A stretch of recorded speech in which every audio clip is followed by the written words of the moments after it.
How are we doing, everyone? Welcome to the Bearded Medic. So, PBL.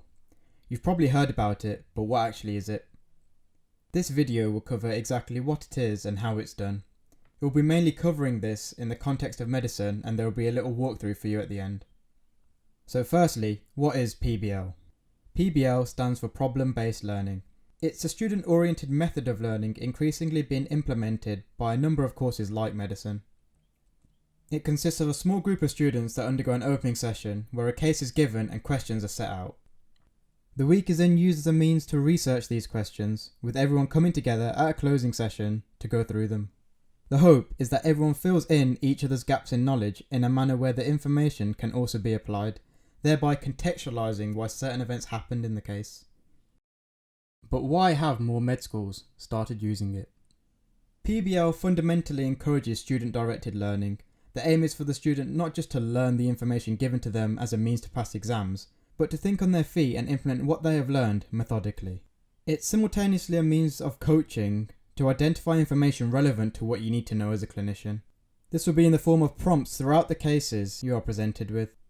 You and your group are responsible for highlighting relevant points, offering up far-ranging discussions on that point, and if a suitable conclusion isn't made, it will be integrated into the research as part of the week's assignment.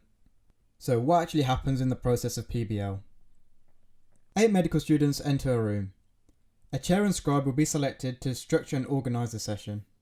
The role of the chair is to facilitate the discussion and foster an environment where all members can speak comfortably. They also have to manage the group dynamic in order to go through the case in an effective and efficient manner. The scribe's role is to keep track of the discussion and summarise it in a way the group is happy with, be it in bullet points on a whiteboard or a document written like the minutes of a meeting. The case is given by the tutor, usually in 3 to 4 parts, for everyone to read through as the group wishes, though a popular choice is each person reads one line at a time. After every part, there is a discussion about what's going on.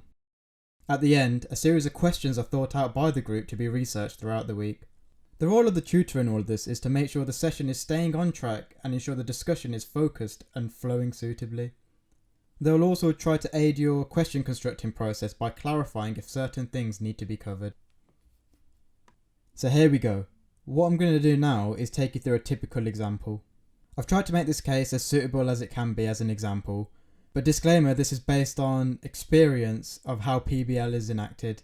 It may be done differently in other med schools, but the principles remain the same.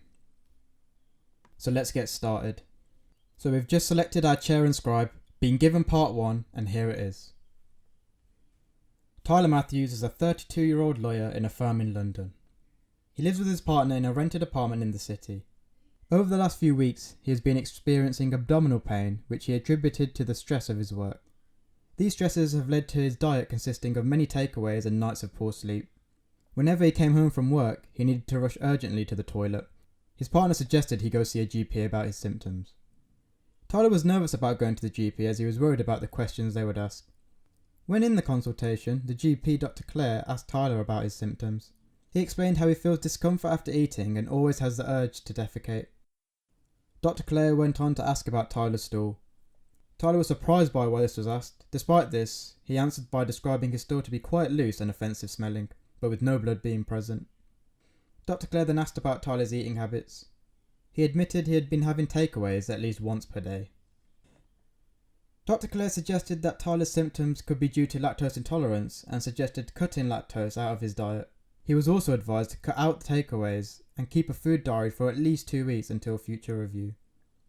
Tyler left the GP determined to stick to the plan given to him. In spite of the stresses of Tyler's job, he stuck to the diet.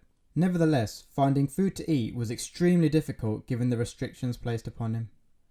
When the review came, Dr. Clare suggested it may not be lactose intolerance, but in fact irritable bowel syndrome, and that he should keep persevering with his diet and food diary. Pause for discussion. So that was part 1. What information did you get out of it? How would you present that information?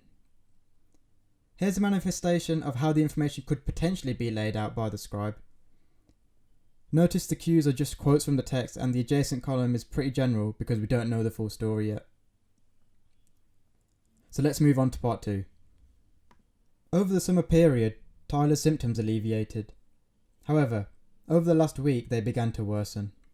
He was going to the toilet increasingly often with greater urgency. He found himself needing to defecate up to 5 times per day.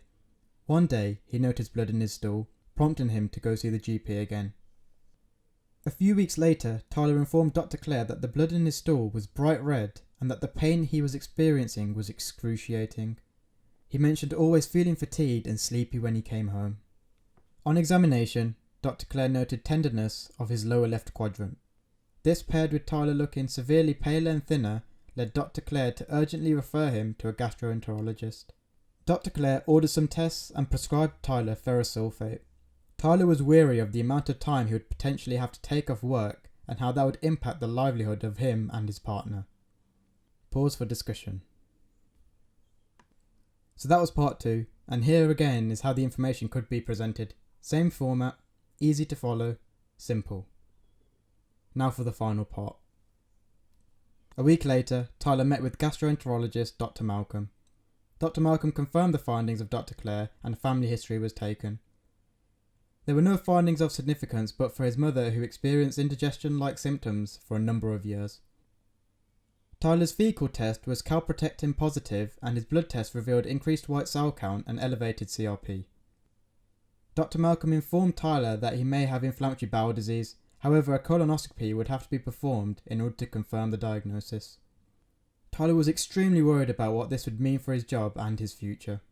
During the colonoscopy, the endoscopist noticed continuous inflammation along the sigmoid and descending colon. There were no signs of further inflammation anywhere else in the gastrointestinal tract. A biopsy revealed the inflammation was restricted to the mucosa and there was no evidence of granulomas. Dr. Malcolm informed Tyler that his diagnosis was ulcerative colitis and that the specialist nurse would brief him on all the information about the condition.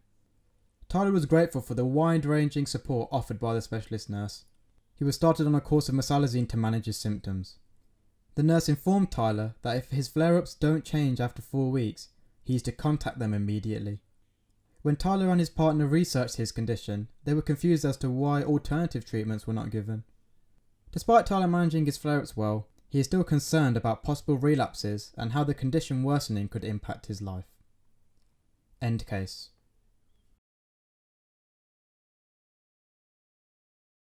So there you have it, an example PBL case. Now here are all the scribe's notes presented in one place. Again, easy to follow, simple. Both columns will form the foundations of what the week's questions will be.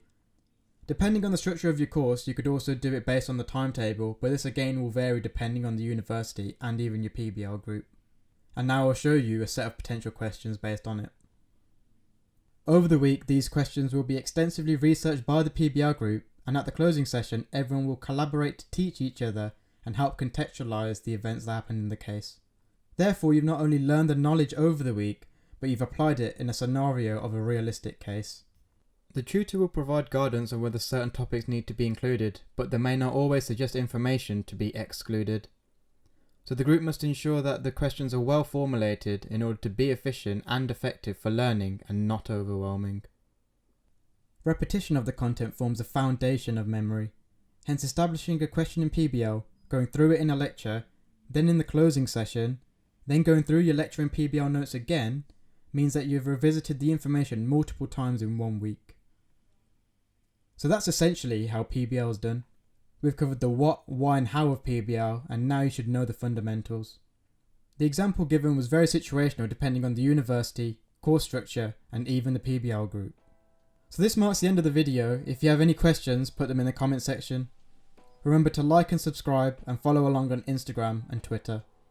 Thanks for watching and see you in the next video.